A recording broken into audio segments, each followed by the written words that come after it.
Are you new to City Heroes or a returning player and wanting to know how to make your fragile character tougher? Well, I'm Controlled Chaos. I'm going to help you out with that right now. Let's get started.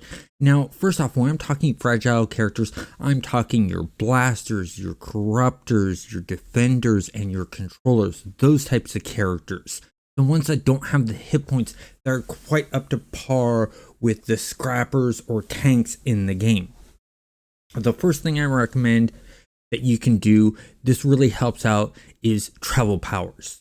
You can get hover and you can get super jump.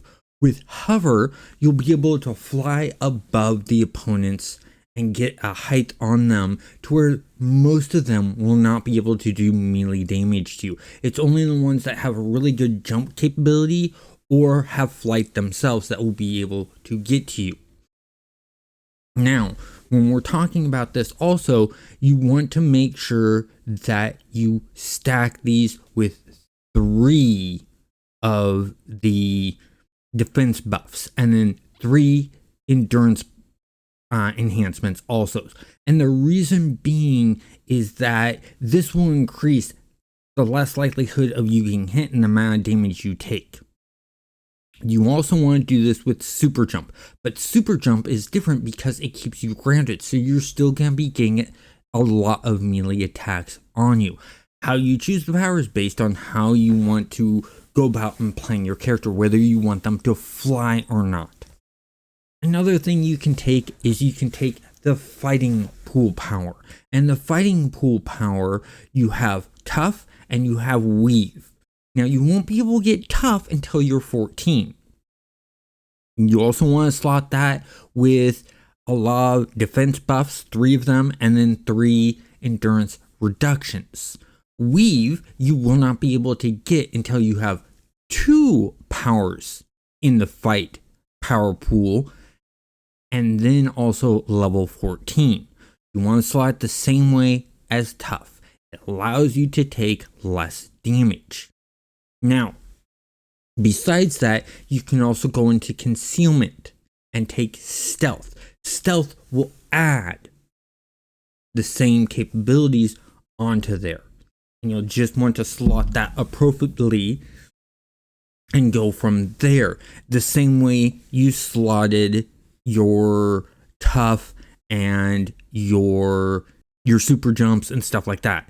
And so, with that being said, you also want to look at your secondary, because some of your secondary powers, depending on what you choose, will also give you defense buffs and things like that. For instance, the character that I have in this video is Dual Pistols Martial Arts. In the martial arts, there's 2 abilities in there. One is Will, and that gives you the ability to regenerate, or no, it's a speed buff type thing where you control sort of time around you. You move a bit quicker and stuff like that. It has the ability to have heal on it, which is just a constant toggle, and so it's constantly taking off heals, but also has the ability to slow down the enemy's movements, which I really don't recommend you sort of put into based on how you want to play your character.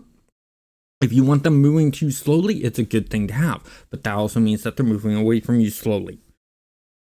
So there's that, but then there's also the ability to reduce their recharge time, which is really, really good, because then that means that they're not able to attack you as constantly as you're able to attack them.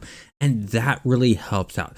There's other ones in there like Time Crawl that has some abilities in it to hold the player or the character in place, slow them down, make you move quicker, and stuff like that. You also have things where in the electric, you can do an electric field around you. You can do other things that hold them in place. There's a hold that's in there. And so you want to play around with your secondaries and look at what you have and slot them accordingly. So if you're using a hold power, slot up with 3 holds and go that direction. Anything that is a toggle, you want to have 3 endurance enhancement slots on it.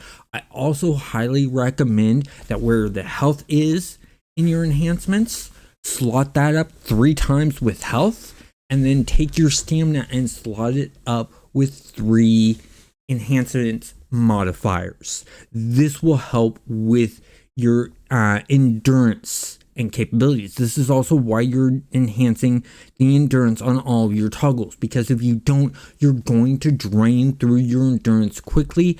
And with all these toggles that are prominently displayed for this, when those go down, that's when you become paper thin. So you don't want those going down. You're gonna have to do some endurance management. There's gonna be times when you're in big fights where you're going to have to wait a moment so that they don't go down. And not all of them will go down once. Only a few of them may go down depending on how low you are on endurance. If you hit a complete 0 and you hit a major power, as soon as it has that ability to fire off that major power, it's going to do so, but it's going to drain you back down to 0, and then some of those toggles can actually click at the same time, and that's when they'll all go and turn off. So that is how you make a fragile character tough, is by using a lot of full powers and good chunk of what's in your secondaries for your character that can assist you. Having a defender and a corruptor, you're assisting your group predominantly. So if you're wanting to be a big group player, corruptor or defender is good. Controller, you want those abilities up there for when your holds are not taking effect, or you're waiting for your group hold to pop off, things like that. Overall, this is really good. Now, if you're working to get these abilities and you still need to level up, here's a guide to help you how to play with a fragile character before you get these cool powers and things like that. Have a great day.